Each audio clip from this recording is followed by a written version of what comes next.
अस्सलाम वालेकुम। Global Urdu news के साथ मैं हूँ रिया चौधरी। बुलेटिन में शामिल करते हैं आज की अहम खबरें। सऊदीया और यूएई ने पाकिस्तान को 3 अरब डॉलर की फाइनेंसिंग से IMF को मुतला कर दिया। वफाकी वज़ीर ख़ज़ाना इसहाक़ डार ने बताया कि सऊदी अरब और यूएई ने पाकिस्तान को फाइनेंसिंग से मुतल्लिक IMF को इत्तला कर दी है। इसहाक़ डार के मुताबिक सऊदी अरब की तरफ से पाकिस्तान को 2 अरब डॉलर देने की तस्दीक की गई है, जबकि यूएई की तरफ से पाकिस्तान को 1 अरब डॉलर देने की तस्दीक की गई। इसहाक़ डार का कहना है कि पाकिस्तान और IMF के दरमियान स्टाफ लेवल मुआहदे की तमाम शराइत पूरी हो गई हैं। वज़ीर ख़ज़ाना ने उम्मीद ज़ाहिर की है कि IMF स्टाफ लेवल मुआहदा जल्द करके एग्जीक्यूटिव बोर्ड से मंजूर करवाएगा। साल 2022 में सबसे ज़्यादा फंडिंग पाकिस्तान को दी गई। रिपोर्ट में कहा गया कि एशियाई तरक्याती बैंक ने एशिया में 31.8 अरब डॉलर की प्रोजेक्ट फाइनेंसिंग की रिपोर्ट के मुताबिक पाकिस्तान की मईशत को सबसे ज़्यादा सैलाब ने नुकसान पहुँचाया। सैलाब की वजह से पाकिस्तान में फसलों की बड़ी तबाही हुई। फसलें तबाह होने की वजह से पाकिस्तान में तलब और रसद का तवाज़ुन खराब हुआ, जिससे मुकामी तौर पर महंगाई में इजाफा हुआ। एशियाई तरक्याती बैंक का कहना है कि उसने अपने पार्टनर्स के साथ पाकिस्तान को 5.5 अरब डॉलर के प्रोजेक्ट्स दिए। साल 2022 में पाकिस्तान को 2.6 अरब डॉलर के रायती कर्जे दिए गए। रिपोर्ट के मुताबिक रूस और यूक्रेन की जंग आलमी सतह पर अफरात ज़र की वजह है। पाकिस्तान में मौसमियाती तब्दीलियों के नुकसानात से बचने के लिए माहिरीन की ज़रूरत है। एशियाई तरक्याती बैंक के मुताबिक 2022 में पाकिस्तान में सैलाब से 1730 अफराद हलाक हुए। सैलाब ने पाकिस्तान में 3 करोड़ 30 लाख अफराद को मुतासर किया और मईशत को 30 अरब डॉलर का नुकसान पहुँचाया। सैलाब मुतासरा इलाकों की बहाली के लिए 16 अरब डॉलर के वादे हुए, जिनमें से पाकिस्तान को 1.5 अरब डॉलर फराहम कर दिए गए। पंजाब और KP असम्बलियाँ जनरल बाजवा के मशवरे पर तहलील की। इमरान खान का नया दावा। पीपल्स पार्टी के सीनियर रहनुमा कमर ज़मान कायरा ने गुफ्तगू करते हुए कहा था कि सीनियर हुकूमती रहनुमाओं का तहरीक इंसाफ के रहनुमा असद कैसर से राब्ता हुआ और उन्हें 26 तारीख को मिलने का पैगाम पहुँचाया गया।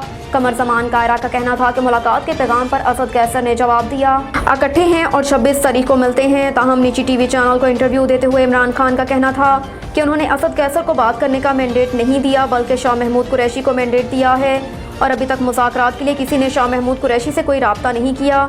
ये लोग मुज़ाकरात इलेक्शन में ताख़ीर करने के लिए इस्तेमाल करेंगे। इमरान खान का कहना था कि महंगाई की वजह से लोगों का बहुत बड़ा रद्द-ए-अमल आ रहा है।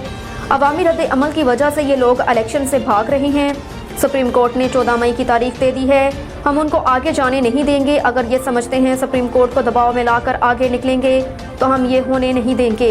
ये लोग इलेक्शन से डरे हुए हैं। ये लोग इलेक्शन से भागने के लिए सुप्रीम कोर्ट को मुतनाज़ा करेंगे। चेयरमैन PTI से कहना था कि हम अड़े हुए हैं। 14 मई से आगे पंजाब का इलेक्शन नहीं जाएगा। अक्टूबर में भी पैसे नहीं हो सकते, हालात ख़राब हो। हमने 14 मई से आगे नहीं जाना। वज़ीर आज़म असम्बली तहलील कर दे तो जुलाई में इलेक्शन हो सकते हैं। पंजाब में जल्द इलेक्शन पर चीफ जस्टिस की सास की मुबैना ऑडियो लीक हो गई। मुबैना ऑडियो में जस्टिस उमर अता बुंदियाल की सास महजबीन कहती हैं कि हेलो राफिया, क्या होगा यार, तुम्हें बता नहीं सकती कि मैं तो रात से उमर के लिए पढ़ पढ़ कर दुआएं मांग रही हूँ। जवाब में राफिया तारिक बोली कि लोगों को भी कहा है और मैंने उमर को एक मैसेज भेजा है कि तुम लाहौर के जलसे में वहाँ मौजूद थी, वहाँ लाखों बंदा था। इसी तरह हर शहर में लाखों बंदे हैं और तुम सिर्फ ये अंदाज़ा लगा लो कि इस वक्त तुम्हारे लिए दुनिया कितनी दुआ कर रही है। उसकी सेफ्टी मस्ट है। महजबीन नून ने कहा कि अल्लाह उनको कमज़ोर करे और हिम्मत दे, अल्लाह बाकियों को अंधा कर दे। मैं तो ये कह रही हूँ वो तो ट्रेटर्स हैं और ये सोमोटो क्यों लिया गया। राफिया तारिक ने कहा कि वो तो उसका हक है, जिस पर महजबीन बोली उमर को तो नहीं दिया, ये तो पहले का लिया हुआ है। राफिया तारिक ने कहा कि नहीं, मगर ये तो हर चीफ जस्टिस का हक है। महजबीन ने कहा कि तुम बिल्कुल ना आओ और तुम उमर के साथ रहो। राफिया तारिक ने कहा कि नवीन भी ना आए और मैंने ईमान को भी कहा है बेटा उनके साथ रहो। इस पर महजबी ने कहा कि हाँ बिल्कुल। राफिया तारिक बोली रात को मैंने उसको और मनीब को गुड भेजा तो दोनों ने मुझे बताया वो नहीं शक्ल होती कि दांतों में आप दबा लेते हो अपनी ज़ुबान और मुझे कह रहे थे बी केयरफुल। महजबी ने यह भी कहा कि यार जल्दी से जल्दी इलेक्शन हो अभी, जिस पर राफिया तारिक कहती हैं कि देखो अगर इलेक्शन नहीं होते ना फिर ये अपना समझ लें कि मार्शल लॉ लगेगा। साबिक सदर आसिफ अली जरदारी का सिंध के हर घर में सोलर सिस्टम लगवाने का मंसूबा। इस मौके पर इम्तियाज शेख ने आसिफ अली जरदारी को ईद की मुबारकबाद भी पेश की। रिपोर्ट्स के मुताबिक मुलाकात में साबिक सदर आसिफ अली जरदारी ने कहा कि सिंध से गुर्बत, बेरोजगारी और मुआशी बदहाली का खात्मा किया जाए। आसिफ जरदारी ने वजीर तवानाई इम्तियाज शेख को ताकीद की कि कोशिश करें सिंध के हर घर में सोलर सिस्टम लगवाया जाए। सोलर सिस्टम लगने से आवाम को महंगे बिजली बिलों से निजात मिल सकेगी। इसके अलावा आसिफ जरदारी का कहना था कि चेयरमैन पीपल्स पार्टी बिलावल भुट्टो की क़यादत में मुल्क को फलाही रियासत बनाएंगे।